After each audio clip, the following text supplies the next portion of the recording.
X की value आपको दे रखी है 0 1 2 3 4 5 6 7। पी ऑफ एक्स आपको दे रखा है इसमें 0 के 2k 2k 3k square 2k square 7k square plus 1 plus के, ये दे रखा है आपको। सबसे पहला पॉइंट आपको इसके अंदर कहा है फाइंड के। बताओ के कैसे निकालोगे? सम of all probabilities 1।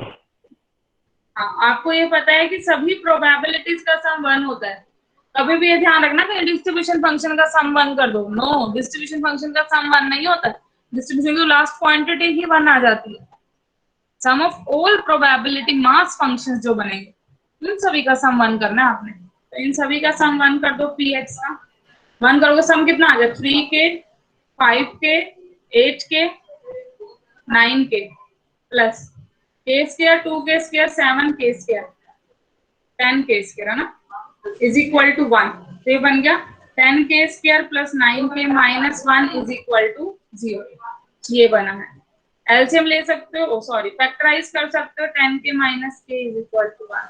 10k LCM k plus 1 minus 1 k plus 1 that is equal to, यहाँ से तो आ गया माइनस 1 और इस वाले से जब आप कॉमन लोगे 1/10। तो कौन सा आंसर लिखूं? k क्या हो सकता है? क्या -1 हो सकता है k? नो, क्यों? प्रोबेबिलिटी 0 से 1 के बीच में लाई करती है। यस, आप यहाँ पे देखो k भी लिखा हुआ है, k प्रोबेबिलिटी में आ रहा है और प्रोबेबिलिटी की वैल्यू तो हमेशा 0 से 1 के बीच में लाई करती है। तो k की वैल्यू हो गई 1/10। मैं इसको ठीक कर रही हूँ, 1/10 k की वैल्यू हो गई है। यहाँ पे मैंने 1/10 ही लिख दिया। ये क्या बन जाएगा 2k 2/10 विच इज 1/5। ये भी 1/5। ये 3/10।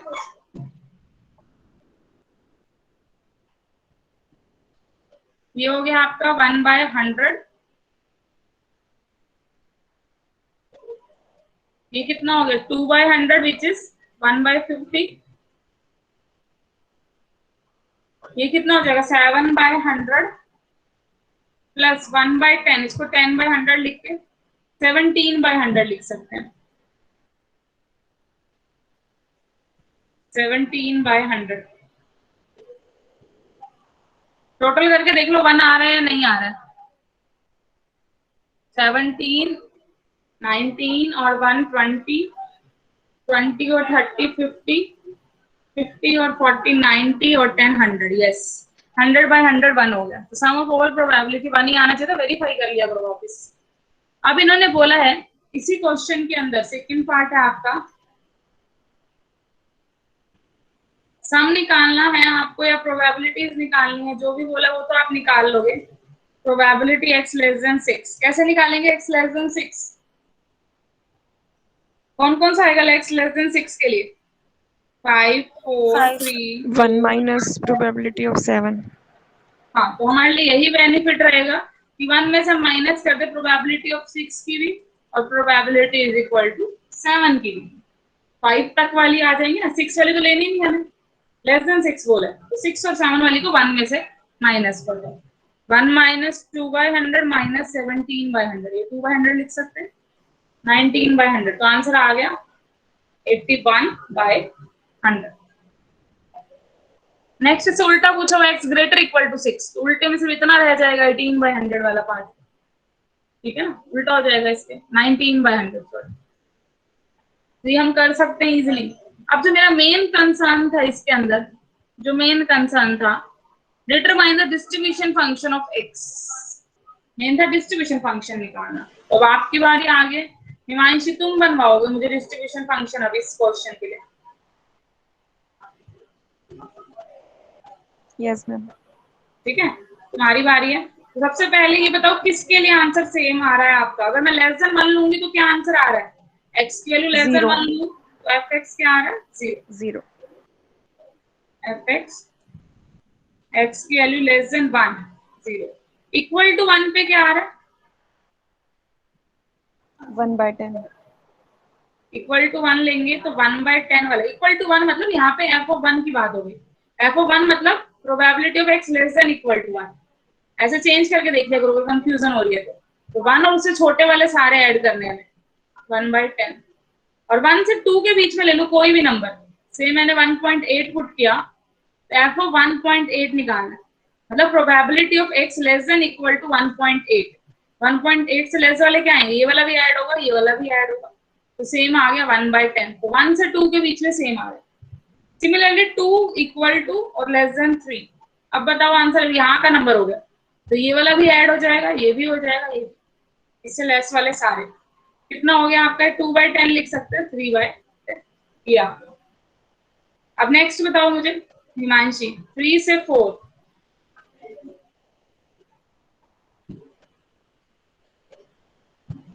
3 से 4 का बताओ।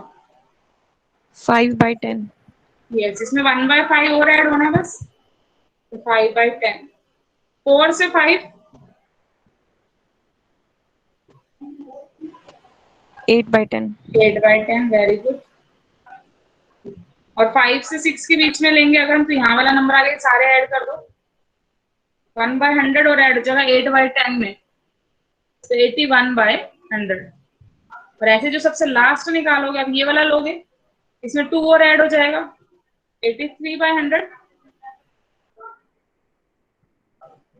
6 से 7 तक 83/100, और जब 7 से हम बड़ा लेंगे, 7 से बड़ा कोई भी नंबर लो, सारा ही आना, पूरा का पूरा ही ऐड होना, कोई भी नंबर यहाँ का ले लो बाहर का, तो 7 से सभी बड़े नंबर के लिए 1 बन रहा है आंसर। यही मैंने कहा था, 0 से इनिशियल स्टार्ट होगा, -∞ से पहले पॉइंट तक 0 आता है, और इन्फिनिटी तक जाते जाते क्या बन जाता है, 1 बन जाता है। तो इसका डिस्ट्रीब्यूशन फंक्शन आपको ऐसे लिखना था, ना कि जो इन्होंने टेबल बनाई है, इन्होंने सिर्फ डिस्क्रीट पॉइंट्स पे बनाई है, सिर्फ x के लिए बनाई है, हम सिर्फ डिस्क्रीट पॉइंट पे नहीं चाहते, डिस्ट्रीब्यूशन फंक्शन हमारा पूरा रियल लाइन पे चलता है, पूरे रियल लाइन के लिए आप ऐसे निकालते हैं डिस्ट्रीब्यूशन फंक्शन। हिमांशी, इसमें एक क्वेश्चन एक और पूछा हुआ है आपसे, कि वो a की वैल्यू निकालो कि जिस पे x की वैल्यू उससे लेस रखें, तो आंसर आपका 1/2 से बड़ा आ रहा हो पहली बार, वो लिस्ट a चाहिए हमें, मिनिमम वैल्यू पे कि आंसर 1/2 से बड़ा है, इसका मीनिंग क्या होता है, ये क्या है आपके पास? मिड वैल्यू ले लेंगे मैम, मीडियन जैसे लेते थे। ना ना, ये क्या है, क्या ये x लेस देन a का मतलब क्या है, कोई और भी बता सकता है? किसकी डेफिनेशन थी probability x less than equal to a?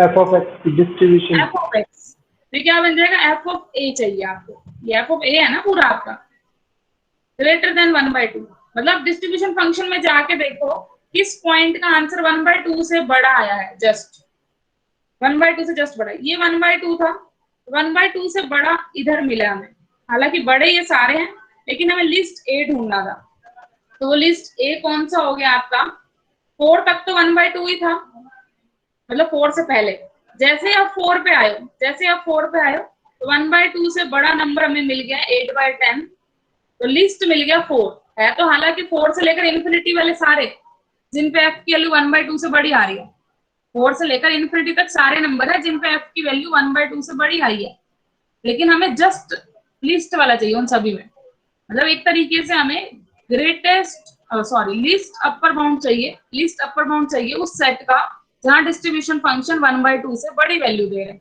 ये कहना चाह रहा था। क्लियर हुआ? तो यहाँ पे a की वैल्यू क्या आएगी, 4 आएगी। डाउट है किसी को? No ma'am.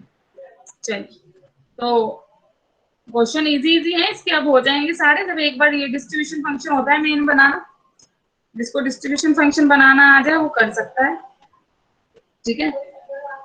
तो इसी के अंदर अब कॉन्टिन्यूअस का केस स्टार्ट होगा। कॉन्टिन्यूअस रैंडम वेरिएबल क्या होता है, बताइए क्या होता है कॉन्टिन्यूअस रैंडम वेरिएबल?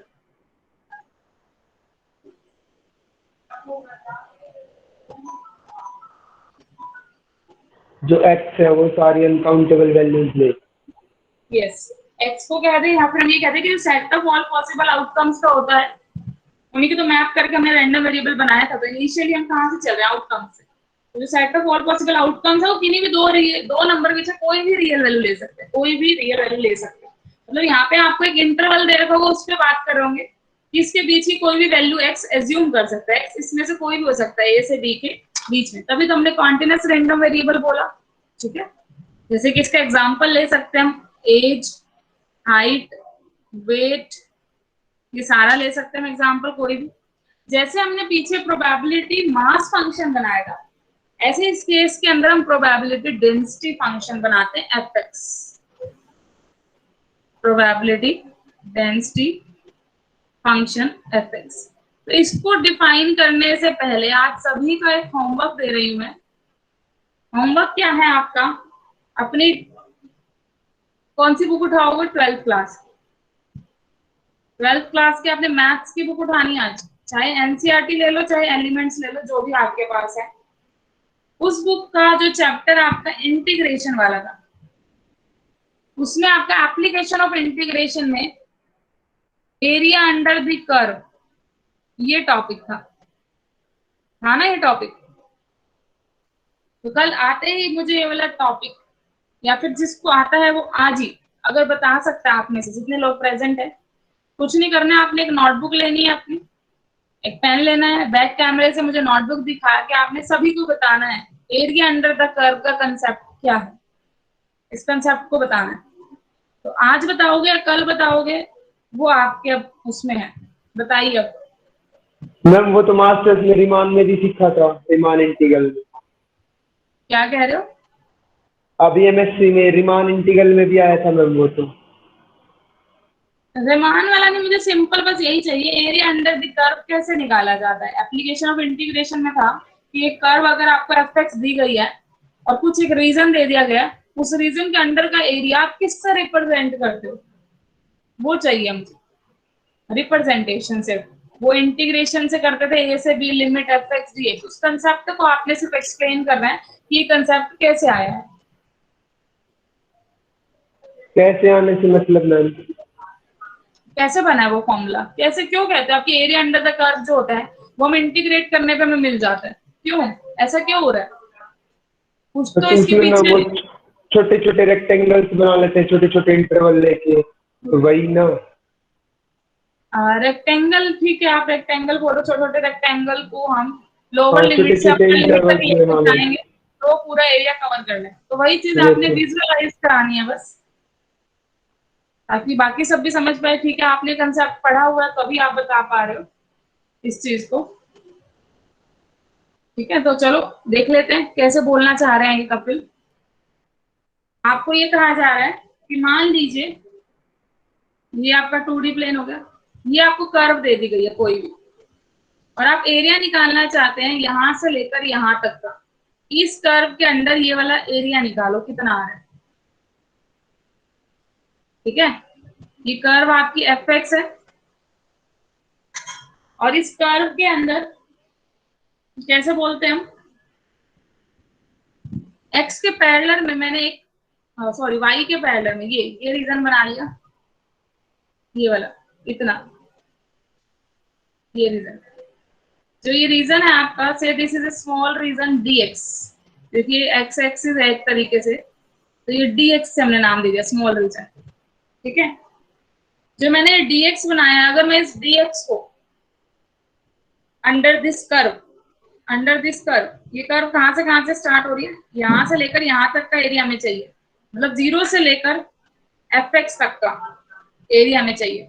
मैं इस dx वाली जो कर्व है मेरी, जो मैंने रेक्टेंगल लिया, अगर मैं इस रेक्टेंगल को कहां से कहां तक स्टार्ट कर रही हूँ, 0 वाले से, x इज इक्वल टू 0 से लेकर ये, sorry y is equal to 0, line y is equal to 0 ना, y इज इक्वल टू 0 से लेकर मैं एफ एक्स वाली कर्व तक लेके जा रही हूँ इस लाइन को।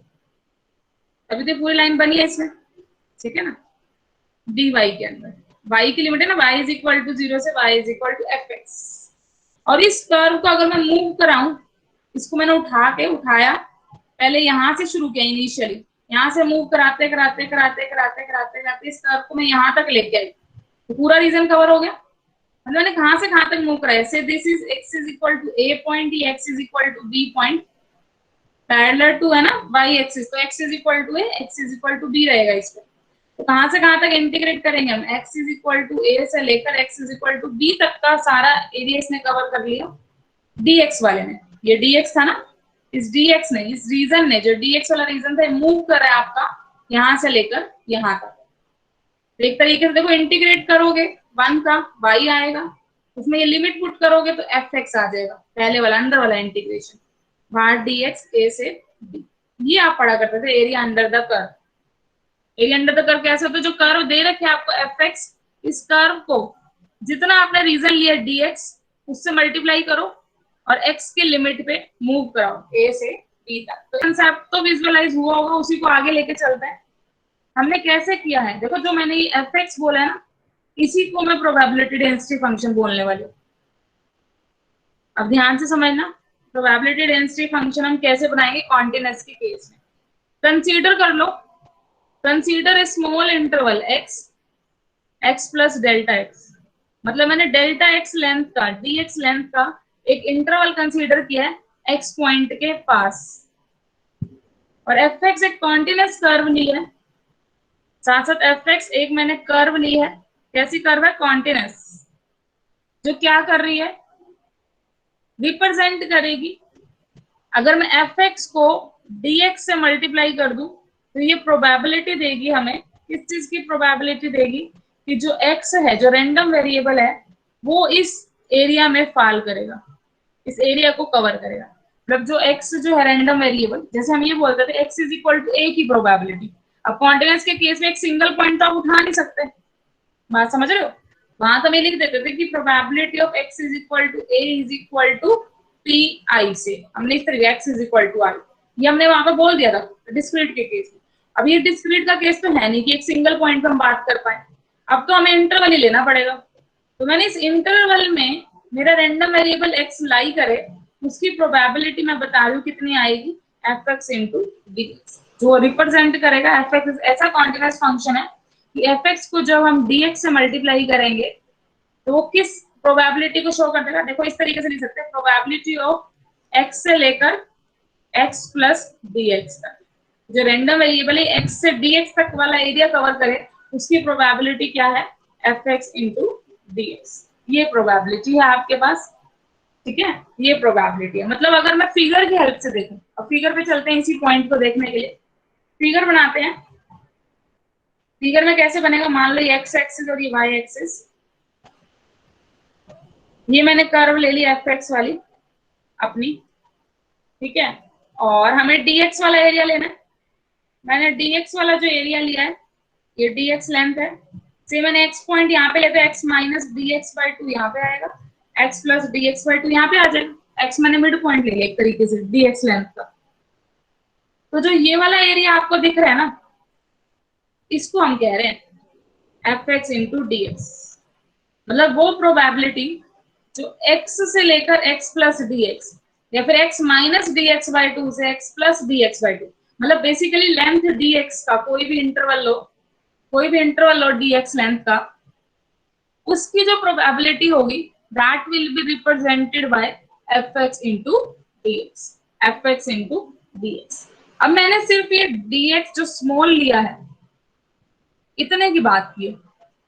x के जो हमने यहाँ पे कोऑर्डिनेट लिए हैं एक तरीके से, चलो आपने तो यहाँ पे x minus dx by 2 x plus dx by 2 ले लिया, अगर पीछे से ही कनेक्ट करना है तो आप ये भी लिख सकते थे यहाँ पे, इसको मैं x मान लो, इसको x प्लस dx मान लो, तो भी कोई दिक्कत नहीं है, ठीक है ना, तो भी कोई दिक्कत नहीं है, ये हमने ले लिया। और अब मैं ये कहना चाह रही थी, जैसे आपने कहा था मुझे कि हमें एक इंटरवल गिवन होता है, ठीक है ना, हमें एक इंटरवल कोई ना कोई तो गिवन होता ही होता है। तो मान लिया हमें जो इंटरवल यहाँ पे गिवन है वो a से b का गिवन है, ये कहीं पे a है, ये कहीं पे b है, x a से b तक लाई कर रहा है। तो अगर मुझे इतने का एरिया पता चल गया, इतने का एरिया मेरा कितना है, fx dx, मुझे कंप्लीट एरिया निकालना है a से b तक का, तो कैसे बनेगा,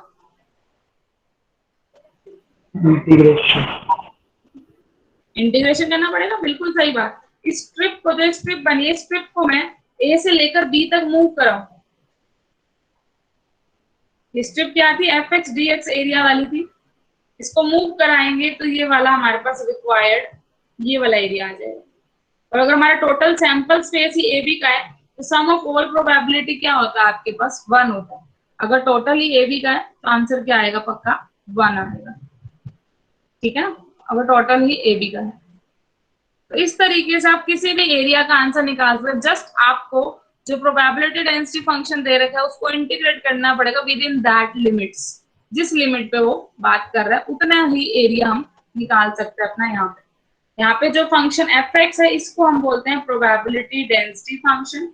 इसको कई बार हम डी ऑफ एफ से भी लिख देते हैं, D of F. D of F क्या है यहाँ पे, प्रोबेबिलिटी डिफरेंशियल, इसको नाम बोलते हैं हम।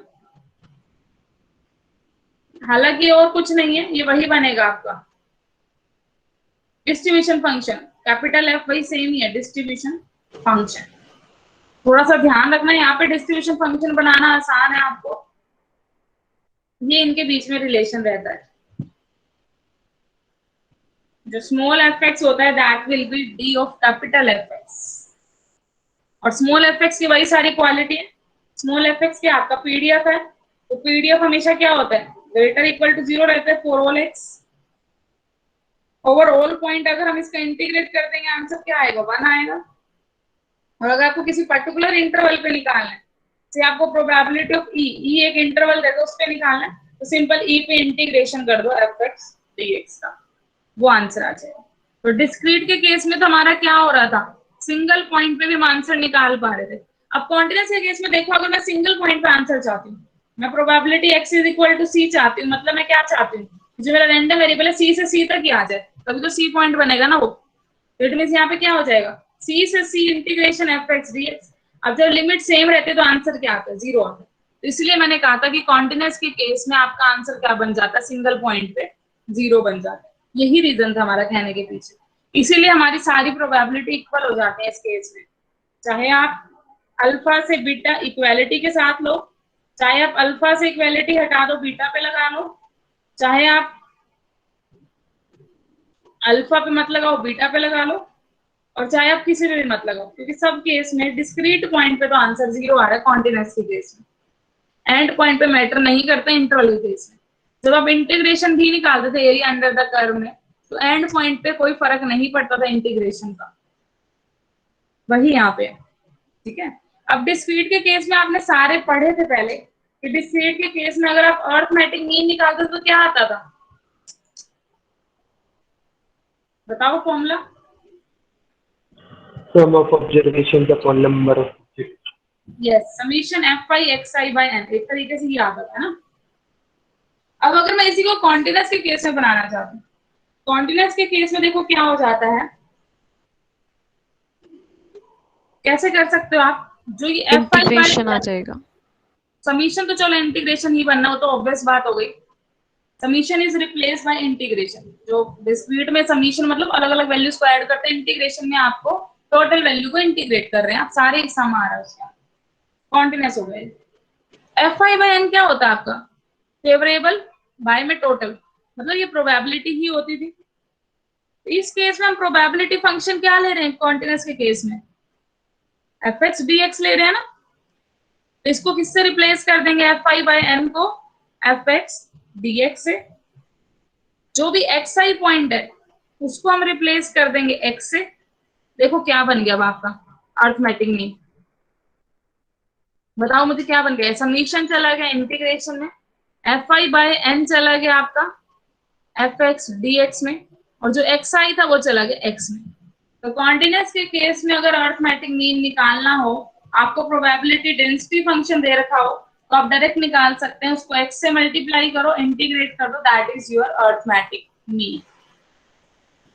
क्लियर है।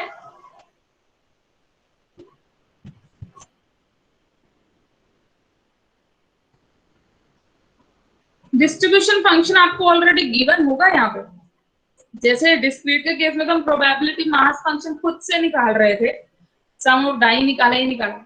यहाँ पे आपको डेंसिटी फंक्शन खुद से दिया हुआ होगा, घबराने वाली बात नहीं है, या तो डिस्ट्रीब्यूशन फंक्शन दे देगा या वो डेंसिटी फंक्शन दे देगा, दोनों में से एक भी दे दिया, दूसरा को आप अपने आप निकाल सकते हैं। रिलेशन है उनके बीच में, F X is equal to derivative of capital F X, वो रिलेशन है उनके बीच में, ठीक है। स्मॉल एफ एक्स की प्रॉपर्टी पढ़ी हमने सारी, -1 से मतलब -∞ से इंफिनिटी में आंसर 1 आता है। स्मॉल के बारे में सारा, कभी भी डिस्ट्रीब्यूशन में मत लगाना। कॉमन गलती बच्चे यही करते हैं कि सम ऑफ ऑल प्रोबेबिलिटी वाला जो फॉर्मूला है वो डिस्ट्रीब्यूशन फंक्शन पे लगा देते हैं, हालांकि उसको कभी नहीं लगता है वो फॉर्मूला, वो तो खुद ही लास्ट में जाके आंसर 1 दे देते हैं। तो सम कैसे 1 बनाओगे आप सभी उनका, ठीक है। चलिए, अर्थमेटिक मीन अगर ये है, मुझे सेम फॉर्मूला अब आप बना के दिखाइए डिस्क्रीट से कॉन्टिन्यूअस का हार्मोनिक मीन के लिए। हार्मोनिक मीन कैसे लिखा जाता था पहले तो वो बताइए। Mean of reciprocal of observation. Yes, reciprocal करो, मीन लेना है रेसिप्रोकल ऑफ ऑब्जर्वेशन का, मतलब समीशन। मीन क्या होता है, F I X I by N होता था। अब हमें रेसिप्रोकल ऑफ ऑब्जर्वेशन करना है, अगर reciprocal of observation F I reciprocal करोगे 1 बाय एक्स आई और बाय में एन, एक तरीके से ये चलेगा, है ना। तो हार्मोनिक मीन की वैल्यू आ गई 1 by integration F I by N की जगह पे तो मैंने आपको बताया था एफ एक्स डी एक्स, और 1 बाय एक्स आई की जगह पे 1 बाय एक्स। ये आपके पास फॉर्मूला बन गया किसका, हार्मोनिक मीन का। तो इसी तरीके से आपने सारे चेंज करके देखना है डिस्क्रीट वाले कॉन्टिन्यूअस में। ज्योमेट्रिक मीन निकाल के देखोगे, मूवमेंट्स निकाल के देखोगे, about origin, about any point, about mean. Relation वाले भी आप निकाल सकते हो, अब इसमें सेम रिलेशन आएगा, ठीक है। तो ये सारे खुद से ट्राई करना। मीडियन कॉन्टिन्यूअस के केस में कैसे निकाला जाएगा, अब डिस्क्रीट वाले मीडियन को क्या आप कॉन्टिन्यूअस वाले मीडियन में चेंज कर सकते हो, कोई है तरीका उसमें।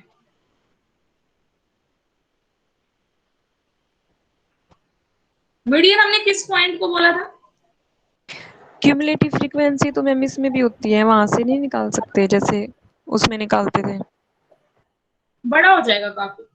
कॉन्टिन्यूअस कर्व ही तो अब आपके पास एफ एक्स, ये प्रोबेबिलिटी फंक्शन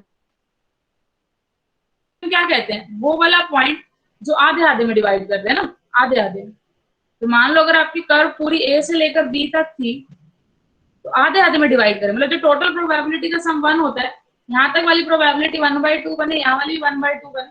अगर ये m पॉइंट ले लिया हमने मीडियन वाला, तो a से लेकर m तक एफ एक्स डी एक्स जब हम निकाले आंसर 1/2 आना चाहिए। या फिर मैं ये कह लूं और m से लेकर b तक answer F X D x का 1/2 है। बस आप इसको सॉल्व कर लेना, आपकी m की वैल्यू आ जाएगी अपने आप, ठीक है। मीडियन वो पॉइंट होता है आपका जो हाफ में डिवाइड करता है। तो टोटल सम 1 था, मीडियन बीच वाला पॉइंट m हो गया, तो a से m तक का आंसर 1/2 ही आना चाहिए, तो वो हमने लिख दिया। तो यहाँ से मीडियन निकाल सकते हैं। Same formula quartile deviation, quartile deviation 4 part में डिवाइड करता है। तो a से लेकर q1 तक वाला जो पॉइंट होगा वो एफ एक्स डी एक्स करने पे आंसर 1/4 देगा। और a से लेकर अगर हम q3 वाला पॉइंट देखें, q3 वाला मतलब ज्यादा हो गया, 1/3 3/4 वाला एरिया हो गया। और या फिर अगर आप Q3 से B तक लिख रहे हो तो 1/4 वाला ही आएगा। ये बात क्लियर हो रही है ना आपको, ये 4 पॉइंट में डिवाइड करता है।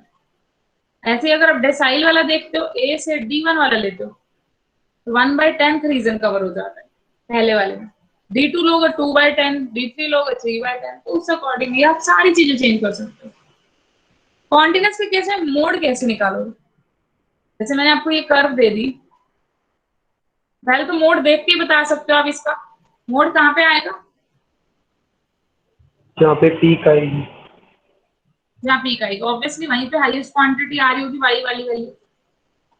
तो पीक कैसे, पीक का मतलब क्या होता था, क्रिटिकल पॉइंट है एक तरीके से वो, तो जहाँ पे डेरिवेटिव 0, सेकेंड डेरिवेटिव कैसे, डबल डेरिवेटिव लेस देन 0, ठीक है ना, मैक्सिमम बना है, मैक्सिमम वाला पॉइंट। तो ये वाला आप यहाँ से x निकाल सकते हो जिसके लिए एफ एक्स आपका मैक्सिमम रह रहा है, ठीक है। तो मोड ऐसे निकल जाएगा। तो जितने भी फॉर्मूले हैं उनको आप स्टडी करके आओ,